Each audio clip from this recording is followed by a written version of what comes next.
মিনার মণ্ডলের বাড়িতে পুলিশের অভিযান আবারও। আজকে পুলিশ আবারও সেখানে তল্লাশি চালায়। যেরকম আগে আমরা দেখেছিলাম 29শে জুলাই যেদিন তল্লাশি অভিযান চলেছিল, সেদিন টাকা সোনা মিলিয়ে 50 কোটি উদ্ধার করা হয়েছিল।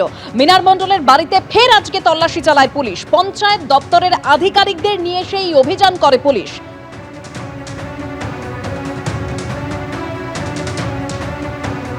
মোহাম্মদ বাজারে মিনার মণ্ডলের বাড়ি, যে মিনার মণ্ডলের বাড়ি থেকে কোটি কোটি টাকা সোনা উদ্ধার হয়, সেই বাড়িতে কিন্তু পুলিশ এবং পঞ্চায়েতের আধিকারিকরা তারা এসে পৌঁছেছেন এবং ইতিমধ্যে দেখতে পাচ্ছি বাড়ির একটা ড্রয়িং ওনারা কিন্তু করেছেন, যে কতগুলি বেডরুম রয়েছে, কতগুলো কি রয়েছে সেই বিষয়টা।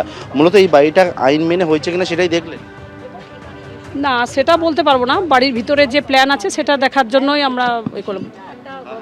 বাড়িটা কীরকমভাবে আছে, কটা রুম আছে, কটা বারান্দা বা ডাইনিং কিচেন কীভাবে আছে, সেটার একটা প্ল্যান তৈরি করা জাস্ট।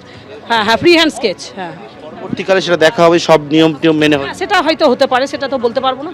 পঞ্চায়েতের তরফ থেকে এবং পুলিশ পঞ্চায়েতের যারা কর্মীরা রয়েছেন তাদেরকে নিয়ে আসেন, আধিকারিকদের নিয়ে আসেন এবং আসার পরবর্তীকালে এখানে যে সিল করা ছিল মিনার মণ্ডলের বাড়ির সিল তারা খুলে ভেতরে কতগুলি বেডরুম রয়েছে, কী রয়েছে সেই বিষয়ে একটা পুঙ্খানুপুঙ্খ বর্ণনা ওনারা কিন্তু এখান থেকে নিলেন এবং ছবি আঁকলেন। ক্যামেরায় পার্থপ্রতিম রায়ের সঙ্গে পার্থপ্রতিম ঘোষ, এবিপি আনন্দ, বীরভূম।